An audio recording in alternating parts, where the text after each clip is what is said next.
बचाओ बचाओ, मुझे कोई बचाओ, मुझे तो तैरना भी नहीं आता। जल्दी ही जलपरी एक चुड़ैल को जन्म देती है। जैसे ही रानी जलपरी उस चुड़ैल के पास जाती है, बहुत समय पहले एक नदी में एक जलपरी लोक था। उस जलपरी लोक में बहुत सारी जलपरियां रहती थी। जलपरी की रानी गर्भवती थी। बहुत ही जल्द वह एक नन्हे से बच्चे को जन्म देने वाली थी। एक दिन सभी जलपरियां रानी जलपरी के साथ पानी में तैर रही होती हैं और आपस में खेलकर मजे कर रही होती हैं। तभी वहां एक भयानक मैस्टिक्स वाली चुड़ैल आ जाती है। उस भयानक चुड़ैल को देखकर सभी जलपरियां डर जाती हैं और रानी जलपरी से कहती हैं, रानी जलपरी, लगता है ये भयानक चुड़ैल आपको यहाँ मारने आई है। इससे पहले ये आपको मारे, आप ही इसे मार दीजिए, नहीं तो ये हम सबको खा जाएगी। रानी जलपरी उस दुष्ट चुड़ैल को अपनी ओर आता देखकर अपनी शक्तियों का वार उस चुड़ैल पर करती है और शक्तियां लगते ही वह चुड़ैल वहीं घायल हो जाती है और दूर जाकर गिरती है। जैसे ही रानी जलपरी उस चुड़ैल के पास जाती है, तभी मैस्टिक्स वाली चुड़ैल बोलती है, हे रानी जलपरी, मैं तो आपके पास सहायता मांगने के लिए आई थी, परंतु तुमने मुझ पर अपनी शक्तियों का वार किया। मैं एक गर्भवती चुड़ैल हूँ। मेरे पीछे एक भयानक राक्षस पड़ा हुआ था, इसलिए मैं अपने बच्चे की जान बचाने के लिए तुमसे सहायता मांगने आई थी, परंतु तुमने तो मेरी बात सुने बिना मुझ पर अपनी शक्तियों का वार किया। अब तो मैं मर रही हूँ, परंतु मैं मरते मरते तुम्हें श्राप देती हूँ कि तुम आज से एक चुड़ैल में बदल जाओगी और जो तुम्हारा बच्चा होगा वो भी एक चुड़ैल पैदा होगा।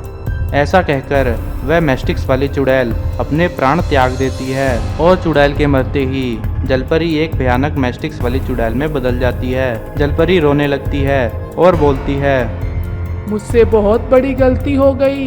मुझे बिना सोचे समझे मैस्टिक वाली चुड़ैल पर वार नहीं करना चाहिए था, परंतु अब मैं क्या करूं? मेरी सहायता कौन करेगा और इस श्राप से मैं कैसे मुक्त हो पाऊंगी? तभी उसे याद आता है कि जलपरी लोक के गुरुदेव उसकी सहायता कर सकते हैं। वह तुरंत जलपरियों के गुरुदेव के पास पहुंच जाती है और उनसे बोलती है, हे गुरुदेव, मुझसे बहुत बड़ी गलती हो गई। मैंने बिना सोचे समझे चुड़ैल पर वार किया और चुड़ैल ने मुझे ऐसा श्राप दे दिया। अब आप ही मेरी सहायता कीजिए।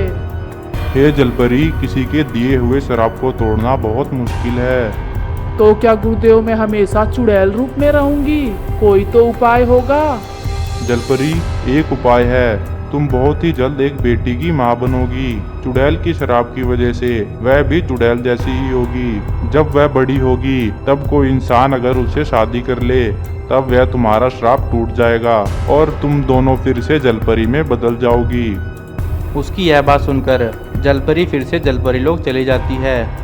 उसका चुड़ैल रूप देखकर सभी जलपरियां उससे डरने लगती हैं और दूर दूर भागने लगती हैं। यह सब देखकर जलपरी बहुत दुखी हो जाती है और वह जलपरी लोक से बाहर निकलकर एक गुफा में रहने लगती है। जल्दी ही जलपरी एक चुड़ैल को जन्म देती है। जलपरी चुड़ैल अपनी बेटी का लालन पोषण करने लगती है।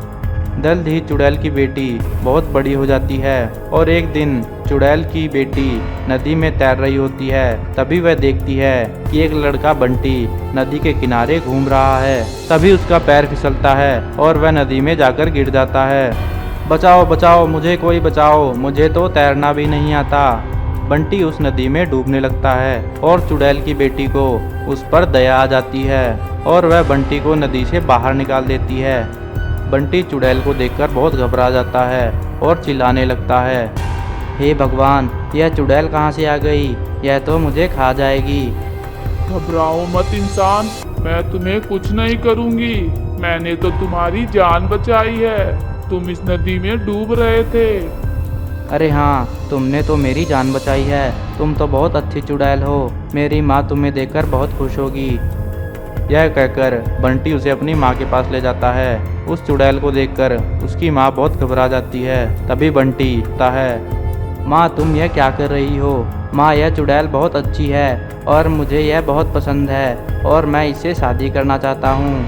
बेटा, ये तो चुड़ैल है, तुम इससे शादी कैसे कर सकते हो? बेटा, जैसी तुम्हारी मर्जी। नहीं माँ, इसने मेरी जान बचाई है, मैं इसी से शादी करूँगा। ऐसा कहकर वह दोनों शादी कर लेते हैं। उन दोनों की शादी होते ही चुड़ैल माँ का श्राप टूट जाता है और वह एक जलपरी में बदल जाती है। चुड़ैल की बेटी भी एक सुंदर जलपरी में बदल जाती है। उसको ऐसा देखकर सभी लोग हैरान हो जाते हैं। तभी वहाँ जलपरी माँ आ जाती है और उनको सारी बात बताती है कि कैसे एक चुड़ैल ने उन्हें श्राप दिया था और अब वह श्राप टूट गया है। उसकी यह बातें सुनकर गांव वाले बहुत प्रसन्न होते हैं और खुशी खुशी रहने लगते हैं। एक बार एक डायन एक नन्ही सी बच्ची को जन्म देती है। तभी एक मैस्टिक्स वाला शैतान डायन की बच्ची को लेकर भागने लगता है। तभी वह डायन उस मैस्टिक्स वाले शैतान को वहीं भस्म कर देती है और उस मैस्टिक्स वाले शैतान की सारी शक्तियां उड़कर डायन की बेटी में चली जाती हैं। जल्द ही वह बच्ची बड़ी हो जाती है। डायन बोलती है, सुनो मेरी बच्ची, अब तुम बड़ी हो गई हो और तुम्हारी शक्तियाँ भी बढ़ गई हैं। अब तुम्हें मेरा एक काम करना होगा। जी माँ, बोलिए। तुम पहले गांव में जाओ और गांव वालों को उठाकर यहाँ लाओ। पर माँ, हम गांव वालों का करेंगे क्या? ए बच्ची, ज्यादा जुबान मत लड़ा, जितना बोला है उतना कर। डायन की बेटी गांव में जाती है और गांव वालों से बोलती है, गांव वालों, मैं डायन की बेटी हूँ, चलो मेरे साथ। मेरी माँ डायन ने भेजा है मुझे तुम सबको उनके पास लाने के लिए। तभी एक गांव वाला डायन की बेटी की बात सुनकर हंसता है और बोलता है, अरे तुम डायन की बेटी हो, अरे तुमको तो डराना भी नहीं आता। जाओ पहले अपनी माँ से डराना सीख के आओ कि डराते कैसे हैं। गांव वाले की यह बात सुनकर डायन की बेटी बहुत क्रोधित हो जाती है और बोलती है, तेरी बहुत जुबान चल रही है, रुक मैं तुझे अभी बताती हूँ। यह कहकर वह अपनी शक्तियों से गांव वाले को एक पेड़ पर उल्टा लटका देती है और बोलती है, आज तो मजा ही आ गया। तभी डायन की बेटी अपनी शक्तियों से सभी गांव वालों को एकत्रित कर लेती है और उन्हें कैद कर लेती है। फिर वह सभी गांव वालों को लेकर अपनी डायन माँ के पास आ जाती है। डायन बोलती है, क्या बात है मेरी बच्ची, तुमने तो कमाल ही कर दिया। एक ही बार में इतने सारे गांव वालों को ले आई, शाबाश। माँ, आप मुझे आज्ञा दो, ये थोड़े से गांव वाले क्या चीज है, मैं तो पूरे गांव को खाली कर दूं। नहीं नहीं बच्ची, हमें गांव खाली नहीं करना। अब तो तुम्हें नागलोक की नागिन और नागराज को बंदी बनाकर लाना है। फिर हम एक फौज तैयार करेंगे और इस संसार पर राज करेंगे। उसकी यह बातें सुनकर डायन की बेटी नागलोक पहुंच जाती है और नागिन और नागराज को कैद कर लेती है और उन दोनों को भी अपनी माँ के पास ले आती है। तभी वह डायन अपनी शक्तियों से एक जादुई मशीन बनाती है और नागराज से उससे उसकी नागमणि छीन लेती है और उस मशीन के पास वह नागमणि स्थापित कर देती है। फिर वह एक गांव वाले को उस मशीन के अंदर डालती है और मशीन की दूसरी तरफ से एक नागराज बाहर निकलता है। नागराज यह सब देखकर हैरान हो जाता है। ऐसा करके चुड़ैल सभी गांव वालों को एक एक करके नागराज में बदल देती है। सभी गांव वालों को नागराज बना देख नागिन और नागराज बहुत घबरा जाते हैं और बोलते हैं, अब हम क्या करेंगे? इस चुड़ैल ने तो मेरे बहुत से हमशक्ल बना दिए हैं। मुझे तो समझ नहीं आ रहा है कि अब मैं क्या करूं।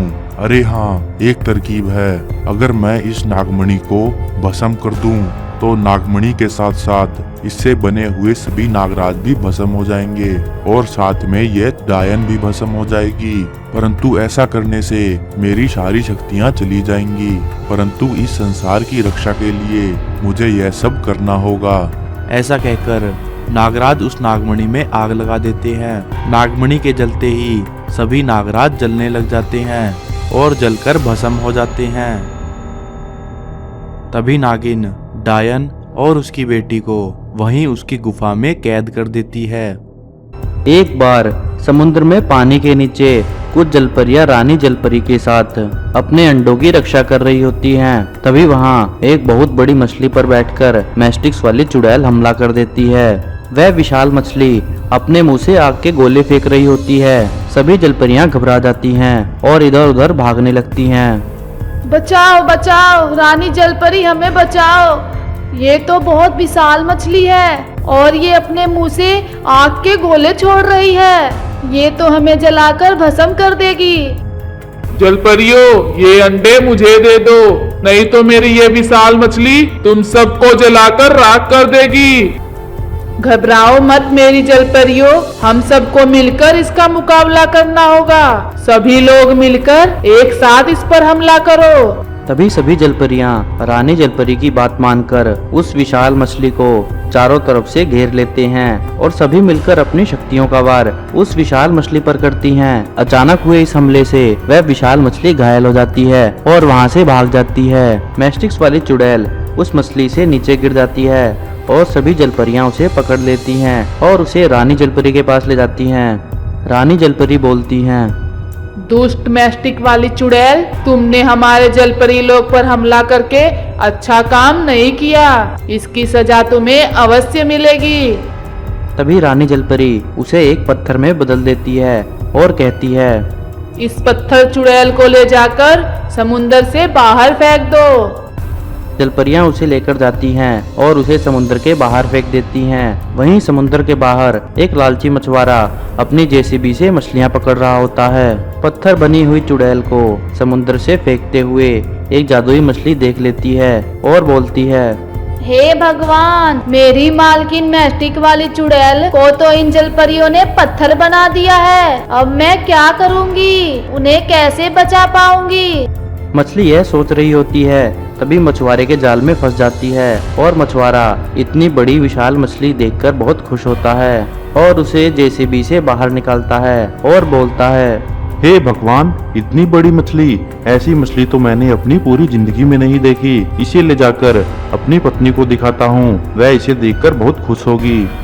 मछुआरा उस मछली को अपने घर ले जाता है। इतनी विशाल मछली देखकर मछुआरे की पत्नी बहुत खुश हो जाती है और बोलती है, अरे वाह जी, आपने तो आज तक एक छोटी मछली भी नहीं पकड़ी और आज इतनी विशाल मछली पकड़ लाए। क्यों ना हम इस मछली को काटकर छोटे छोटे टुकड़े बना दे और फिर आसानी से इसको शहर में बेच देंगे। भाग्यवान, अब तो हमारे अच्छे दिन आ गए हैं। मैं इस विशाल मछली को बेचकर बहुत अमीर हो जाऊंगा। तभी मछली मछुआरे से बोलती है, हे मछुआरे, तुम मुझे मत काटो। मुझे काटकर तुम्हें क्या मिलेगा? तुम मुझे छोड़ दो। तुम्हें छोड़कर मुझे क्या मिलेगा, परंतु अगर मैं तुम्हें शहर में बेचूंगा तो मुझे बहुत सारे पैसे मिलेंगे। मछली समझ जाती है कि मछुआरा बहुत लालची है और इसे अपने लालच में फंसाना होगा। वह मछुआरे से कहती है, अगर तुम मुझे छोड़ दो तो मैं तुम्हें जलपरी और उसके सोने के अंडों का रास्ता बता सकती हूँ। वो सोने के अंडे पाकर तुम बहुत अमीर हो जाओगे और जलपरियों को पकड़कर तुम उनका खेल दिखाना। जलपरियों का नाम सुनकर मछुआरे के मन में लालच आ जाता है। वह बोलता है, ठीक है, मुझे तुम्हारे साथ ले चलो। हाँ हाँ, मैं भी तुम्हारे साथ चलूंगी। मुझे भी सोने के अंडे देखने हैं। मछली उन दोनों को पानी के नीचे जलपरी लोक में ले जाती है। वहां जाकर वह देखते हैं कि सभी जलपरियां आराम कर रही हैं। मछुआरा अपनी जेसीबी से सभी अंडे अपनी जेसीबी में लाद लेता है और समुद्र से बाहर आ जाता है। अंडे पाकर वह बहुत खुश होता है। मछली मछुआरे से बोलती है, अब तो तुम्हें अंडे मिल गए, अब मुझे छोड़ दो। मैं तुम्हें छोड़ दूं, ऐसा नहीं हो सकता। अब मैं इन अंडों के साथ तुम्हें भी बाजार में बेच दूंगा और बहुत ज्यादा अमीर हो जाऊंगा। उसकी यह बातें सुनकर मछली सोचती है, अरे यह मछुआरा तो बहुत लालची है। तभी उसके दिमाग में एक आइडिया आता है। वह मछुआरे से बोलती है, मछुआरे, ये अंडे तो कुछ भी नहीं है। मेरे पास तो और भी ज्यादा सोने के अंडे हैं। अगर तुम चाहो तो मैं तुम्हें वो दे सकती हूँ। हाँ हाँ मछली, मुझे सारे सोने के अंडे दे दो। मछली मछुआरे को अपने साथ लेकर चुड़ैल के पास जाती है और मछुआरे से बोलती है, मछुआरे, ये अंडा चुड़ैल की मूर्ति के पास रख दो। उससे एक जादुई दरवाजा खुल जाएगा और तुम्हें बहुत सारे सोने के अंडे मिलेंगे। तभी उसकी पत्नी तुरंत ही अंडे को चुड़ैल की मूर्ति के पास रख देती है। तभी उस अंडे में से एक रोशनी निकलती है और चुड़ैल फिर से ठीक हो जाती है। ठीक होते ही चुड़ैल सबसे पहले मछुआरे और उसकी पत्नी को पत्थर की मूर्ति में बदल देती है और अंडा लेकर मछली पर बैठकर वहां से जाने लगती है। तभी सभी जलपरियां वहां आ जाती हैं और मछली को घेर लेती हैं। सभी जलपरियां अपनी शक्तियों से चुड़ैल को मछली के साथ एक पत्थर में बदल देती हैं और मछुआरा और उसकी पत्नी को वापस पहले जैसा कर देती हैं। एक बार की बात है, दो चोर गांव के सरपंच के घर में चोरी करने के लिए घुस जाते हैं। तभी सरपंच का कुत्ता उन्हें चोरी करते देख लेता है और जोर जोर से भौंकने लगता है। तभी सरपंच उठ जाता है। अरे पकड़ो पकड़ो, कौन है ये दोनों मेरे घर में चोरी कर रहे हैं, जल्दी पकड़ो इन्हें। तभी सभी गांव वाले लाठियां लेकर उन दोनों चोरों के पीछे पड़ जाते हैं। अरे भाई जल्दी भाग, वरना ये गांव वाले आज हमें मार ही देंगे। ऐसा कहकर वह दोनों भागते भागते एक गहरे जंगल में चले जाते हैं। तभी वहां उन दोनों को एक जादुई दीवार नजर आती है। वह दोनों भागते भागते उस जादुई दीवार के अंदर चले जाते हैं। जादुई दीवार के दूसरी तरफ जाते ही वह दोनों देखते हैं कि वहां चट्टानों से बनी एक बहुत बड़ी गुफा है। अरे भाई, हम दोनों कहाँ आ गए? लगता है ये भूतों का इलाका है। मुझे तो बहुत डर लग रहा है, पर भाई जो भी हो, अगर पीछे वापस गए तो गांव वाले हमें मार ही देंगे। चलो इस गुफा में ही चलते हैं। वह दोनों गुफा के अंदर जाकर देखते हैं कि वहां एक बहुत चमकदार नागमणि रखी हुई है। अरे भाई, यह नागमणि तो बहुत चमकदार है और लग भी बहुत महंगी रही है। चलो इसे चुरा लेते हैं। इसे चुराकर तो हम बहुत अमीर हो जाएंगे। जैसे ही वे दोनों उस नागमणि की तरफ बढ़ते हैं, तभी कालिया नाग उन दोनों की शक्तियों का सहारा लेकर नागमणि से बाहर आ जाता है। अरे वाह, आखिरकार मैं आजाद हो ही गया। अब आएगा मजा। अब मैं नागराज और इच्छाधारी नागिन को नहीं छोड़ूंगा। कालिया नाग को देखकर वह दोनों चोर बहुत घबरा जाते हैं। अरे अरे छोड़ दो भाई, हमें छोड़ दो। तभी कालिया नाग उन दोनों के शरीर से दो राक्षस प्रकट करता है और वे दोनों राक्षस उन दोनों चोरों को वहीं मार देते हैं। चलो मेरे साथियों, हमें नागराज और नागिन से पुराना बदला लेना है।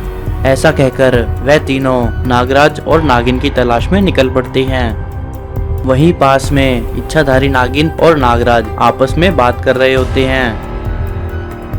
तभी कालिया राक्षस अपनी शक्तियों से उन दोनों को वहीं बेहोश कर देता है और उन्हें लेकर अपने ठिकाने की तरफ निकल पड़ता है। वहीं छोटू नागराज यह सब देख लेता है और उनके पीछे निकल पड़ता है।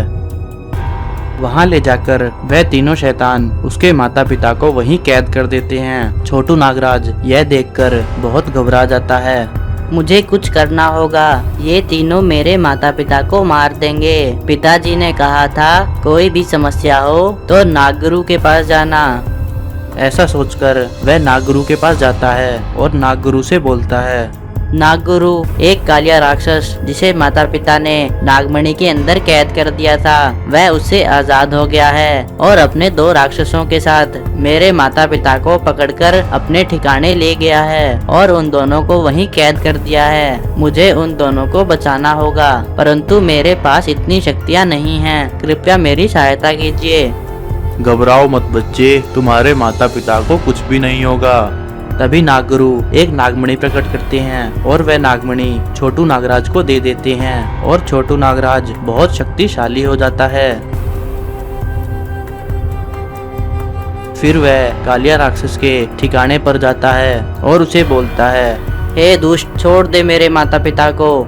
जैसे ही कालिया राक्षस और उसके दो शैतान उसे मारने के लिए आगे बढ़ते हैं, तभी वह नागमणि की शक्ति उन तीनों पर छोड़ देता है और वह तीनों वहीं भस्म हो जाते हैं। फिर वह अपने माता पिता को आजाद करके नागलोक की तरफ निकल पड़ता है। बहुत समय पहले की बात है। एक बहुत गहरी नदी थी। उस नदी में एक जलपरी रहती थी। उस जलपरी की एक बहुत ही प्यारी बेटी थी। सभी लोग उसे छोटी जलपरी और नन्ही जलपरी कहकर पुकारते थे। रानी जलपरी अपनी बेटी से बहुत प्यार करती थी। वो दोनों दिन भर साथ में खेलते थे। नन्ही जलपरी भी अपनी माँ को बहुत प्यार करती थी। उधर नदी के पास एक बहुत ही भयानक मगरमच्छ चुड़ैल रहती थी। उसके पास 2 मगरमच्छ थे। वो मगरमच्छ चुड़ैल हमेशा ही रानी परी और उसकी बेटी को देखकर ईर्ष्या करती थी। वो हमेशा से ही नन्ही जलपरी को खाने के लिए जलपरी लोक पर कब्जा करना चाहती थी। वो कई सालों तक तंत्र साधना करके बहुत सारी शक्तियां प्राप्त करती है और शक्तियां प्राप्त करके जलपरी लोक पर हमला कर देती है। सभी मछलियां अपनी जान बचाने के लिए इधर से उधर भागने लगती हैं। चुड़ैल को आता हुआ देखकर जलपरी माँ अपनी नन्ही जलपरी को बचाने के लिए अपने जादू से एक बहुत ही विशाल अंडा प्रकट करती है और अपनी बेटी को उस अंडे में छुपा देती है और उस अंडे को धरती लोक की तरफ भेज देती है। उधर चुड़ैल जलपरी लोक पर कब्जा कर लेती है। फिर वह जलपरी माँ को पकड़ लेती है और उससे पूछती है, जलपरी बता कहाँ है तेरी बेटी? मैं उसे मारकर उसका नरम नरम मांस खाऊंगी। हे दुष्ट चुड़ैल, इस जन्म में तो तुझे मेरी बेटी कभी नहीं मिलेगी। यह बात सुनकर चुड़ैल बहुत क्रोधित हो जाती है और जलपरी से बोलती है, जलपरी अब तू देख, मैं तेरी आंखों के सामने तेरी बेटी को पकड़ कर लाऊंगी और उसे खा जाऊंगी और तू कुछ नहीं कर पाएगी। यह कहकर वह अपनी शक्तियों से जलपरी माँ को वहीं कैद कर देती है। फिर वह अपने दोनों मगरमच्छों को आदेश देती है। उधर जादुई अंडा नदी में तैरता हुआ नदी के किनारे आ जाता है। नदी के किनारे एक मछुआरा अपने बेटे गोपाल के साथ रहता था। एक दिन गोपाल नदी के किनारे घूम रहा होता है। नदी के किनारे घूमते घूमते वह देखता है कि एक बहुत बड़ा विशाल सुनहरा अंडा नदी में तैर रहा है। यह देखकर वो उस अंडे को नदी से बाहर निकाल देता है। जैसे ही वो उस अंडे को नदी से बाहर निकालता है, वो अंडा खुल जाता है और जलपरी की बेटी उस अंडे से बाहर निकलती है। गोपाल उसे देखकर एक बार तो डर जाता है। फिर गोपाल बोलता है, अरे अरे, तुम कौन हो और इस अंडे के अंदर क्या कर रही हो? मैंने तो तुम जैसी सुंदर लड़की इस गांव में कभी नहीं देखी। नन्ही जलपरी बोलती है, मैं एक नन्ही जलपरी हूँ। हमारे राज्य पर एक चुड़ैल ने हमला कर दिया है। उससे बचने के लिए मेरी माँ ने मुझे अंडे में भेज दिया है। उसकी ये बात सुनकर गोपाल को उस पर दया आ जाती है। गोपाल उससे बोलता है, नन्ही जलपरी, तुम इस अंडे में छुप जाओ। तुम्हें अगर कोई बाहर देख लेगा तो पकड़कर बाजार में बेच देगा। नन्ही जलपरी उस अंडे के अंदर छुप जाती है। गोपाल उस अंडे को अपने घर पर ले जाता है और अपने घर पर छुपा देता है। तभी गोपाल का पिता वहां आ जाता है और गोपाल से बोलता है, गोपाल बेटा, आज तुम मछलियाँ पकड़ने नहीं गए। आज तुम एक भी मछली पकड़कर नहीं लाए हो। पिताजी, आज मेरी तबीयत खराब थी, इसीलिए मैं मछली पकड़ने नहीं गया। ठीक है बेटा, तुम आराम करो, परंतु कल तुम जरूर मछलियाँ पकड़ने जाना, क्योंकि जब तक तुम मछलियाँ पकड़कर शहर में नहीं बेचोगे तो हमारा गुजारा कैसे चलेगा। धीरे धीरे कई दिन बीत जाते हैं। गोपाल के पिता को पता भी नहीं चलता कि उसके घर में गोपाल ने एक जलपरी को रखा हुआ है। उधर बहुत दिन भटकने के बाद उन दोनों मगरमच्छों को यह पता लग जाता है कि गोपाल ने नन्ही जलपरी को अपने घर में छुपाया हुआ है। वो जाकर ये बात चुड़ैल को बता देते हैं। फिर चुड़ैल उन दोनों मगरमच्छों को लेकर नन्ही जलपरी को पकड़ने के लिए निकल पड़ती है। चुड़ैल के वहां से जाते ही जलपरी माँ अपनी पुरानी दोस्त इच्छाधारी नागिन को याद करती है। इच्छाधारी नागिन तुरंत ही वहां आ जाती है और जलपरी माँ को आजाद कर देती है। फिर वो दोनों नन्ही जलपरी की तलाश में निकल पड़ते हैं। उधर चुड़ैल उस जलपरी को पकड़ने के लिए गोपाल के घर पहुंच जाती है। गोपाल दूर से ही चुड़ैल को आता देखकर नन्ही जलपरी को बचाने के लिए वह सुनहरा अंडा लेकर वहां से भागने लगता है। परंतु तभी चुड़ैल की नजर उस पर पड़ जाती है और वो अपने मगरमच्छों को उसे पकड़ने के लिए भेज देती है। उसके मगरमच्छ गोपाल को पकड़ लेते हैं और उसे वहीं कैद कर देते हैं। फिर चुड़ैल अपनी शक्तियों का वार उस अंडे पर करती है। वह अंडा फूट जाता है और नन्ही जलपरी उस अंडे से बाहर आ जाती है। जैसे ही वो उस नन्ही जलपरी को मारने लगती है तभी वहाँ इच्छाधारी नागिन और जलपरी माँ दोनों आ जाते हैं। फिर वो दोनों अपनी शक्तियों का वार उस चुड़ैल पर करते हैं। अचानक हुए इस हमले से चुड़ैल बहुत घबरा जाती है और अपने दोनों मगरमच्छ लेकर वहाँ से भाग जाती है। जलपरी माँ अपनी बेटी को पाकर बहुत खुश होती है। फिर वह गोपाल को बहुत धन्यवाद देती है और साथ में बहुत सारे मोती दे देती है और अपनी बेटी को लेकर वापस नदी में लौट जाती है। तो प्यारे दोस्तों, कैसी लगी आपको ये कहानी? ऐसी ही और मजेदार कहानियाँ देखने के लिए हमारे चैनल से जुड़े रहें और हाँ, हमें लाइक और सब्सक्राइब करना ना भूलें। धन्यवाद।